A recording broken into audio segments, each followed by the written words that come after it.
रहती हैं। अब बढ़ते हैं जी आगे, बात करते हैं अस्पतालों की। गुज़श्ता दिनों आपको याद होगा, हमने आपको बताया था कि एसएमएच अस्पताल के अंदर लंबी लंबी कतारें हैं, लंबी लंबी लाइनें हैं रजिस्ट्रेशन के लिए, प्री रजिस्ट्रेशन, यानी पहला रजिस्ट्रेशन आप वहां करेंगे, उसके बाद हमने इमरजेंसी जाना है, जहां भी जाना है। लेकिन अब अस्पतालों में क्यूआर कोड को मुतारुफ कराया जा रहा है और बाज़ाब्ता तौर पर आयुष्मान भारत का जो डिजिटल मिशन है उसके तहत 11 अस्पतालों के अंदर ये क्यूआर कोडिंग लगाई जा रही है। और अभी तक जिन अस्पतालों के अंदर लगाया गया है, इत्तलात के मुताबिक हौसला अफजा नताइज सामने आए हैं। जी हाँ नाज़रीन, बात करें जहां क्यूआर कोड के हवाले से कुछ अस्पतालों के अंदर इसका इस्तेमाल किया गया था, उसमें नताइज जो है बेहतर सामने या कामयाब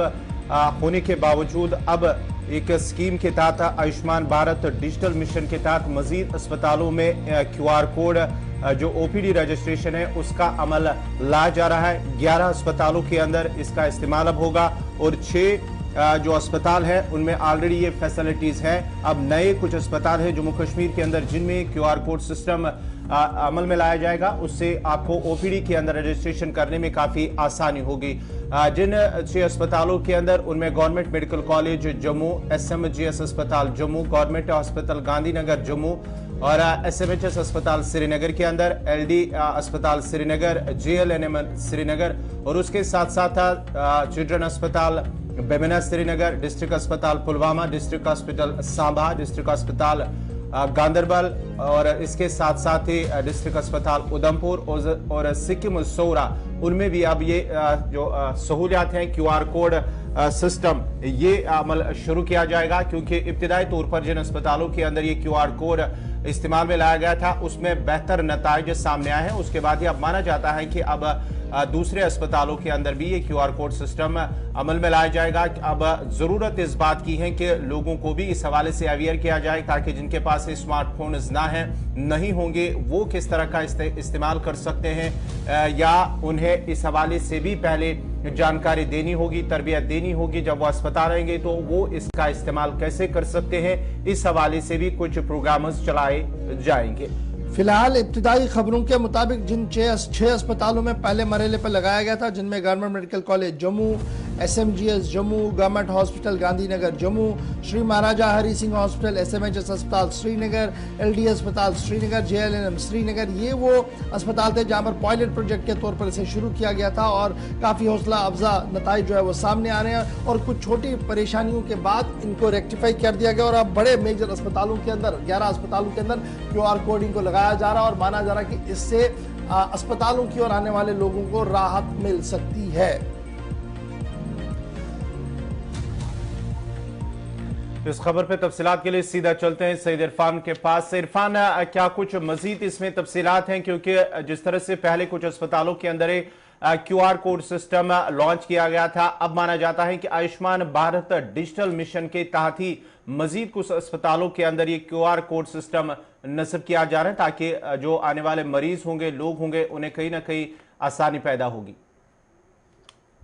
बहुत बहुत शुक्रिया गौर, जहां तक आपने खुद भी क्यूआर कोड सिस्टम के बारे में बताया क्योंकि एक अच्छी फैसिलिटी है, मगर जहां तक हमने भी देखा कई सारे ऐसे अस्पताल है जहां पर लॉन्ग क्यूज में ओपीडीज में खड़ा रहना पड़ता था और काफी टाइम के बाद पेशेंट को जो है उसको चिट्ठी मिल जाती थी और उसके बाद वो इस तरीके से हमने लास्ट टाइम भी देखा गौर साहब ने जो जिस तरीके से न्यूज की थी जो बताया था कि 1.5-2 घंटे, कॉलर ने भी बोला था कि टाइम लग जाता है। अब अगर 6 अस्पतालों की बात करें तो इस सिस्टम से काफी मैं कहूंगा कि एक लाभदायक है, मगर यहाँ पर सवाल बनता है कि हर किसी के पास स्मार्टफोन नहीं है, हर किसी के पास स्मार्टफोन सर्विस नहीं है, क्योंकि इसके लिए कुछ ऐसे काउंटर्स को ऐड ऑन करना चाहिए ताकि जो लॉन्ग क्यूज है, ताकि जो बड़ी बड़ी लंबी कतारें ओपीडी के मामला को लेकर है वो खत्म हो जाए। क्योंकि कई सारे ऐसे अस्पताल है जहां पर अभी भी इस तरह की शिकायतें मौसूल हो रही है। कई सारे ऐसे अस्पतालों में अक्सर बेशतर जो है तीमारदार जो मरीज है जो दूर दराज इलाकों से आकर हाजिरी आते हैं बेचारे इलाज करने के लिए, उनको वहां पर कई लंबी कतारों में खड़ा रहना पड़ता है, जिसकी वजह से कह सकते हैं कि अगर देखा जाए जबकि पेशेंट अगर ओपीडी सेंटर्स अगर ज्यादा खुल जाते या काउंटर ज्यादा रहते तो वहां पर उनको फायदा मिलता और जल्दी जल्दी उनको टिकट भी मिल जाती, मगर जबकि उनको लंबी कतारों में वेट भी करना पड़ता है और टाइम भी जाया हो जाता है। इस सिस्टम को लेकर अगर देखा जाए तो क्यूआर सिस्टम की अगर बात की गई है ये लाभदायक तो है, मगर इसके साथ साथ मुझे लगता है कि गौर जहां तक ओपीडी सेंटर्स को ऐड ऑन करने की जरूरत है, मैन पावर बढ़ाने की जरूरत है, ताकि और इन अस्पतालों में जिस तरीके से काफी ज्यादा भीड़ भाड़ रहती है उससे तीमारदारों को फायदा मिले।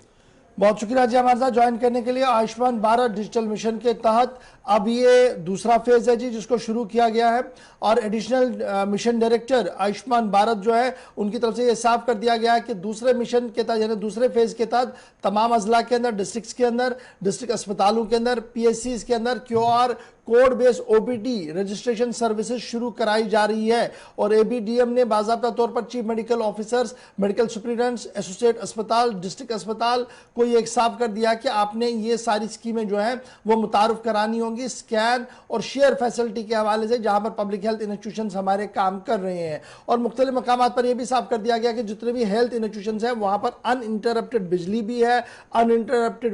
इंटरनेट कनेक्टिविटी भी है, इसलिए क्यूआर स्कैनिंग में कोई ज्यादा प्रॉब्लम नहीं आनी चाहिए। ताहम अगर कहीं पर परेशानी होती है तो वो जरूर मुतल्लिका महकमे के साथ राब्ता करें ताकि वहां पर ओपीडी रजिस्ट्रेशन सेंटर जो मैन्युअली चल रहा था वो अब ऑपरेशनल किया जाए जनाब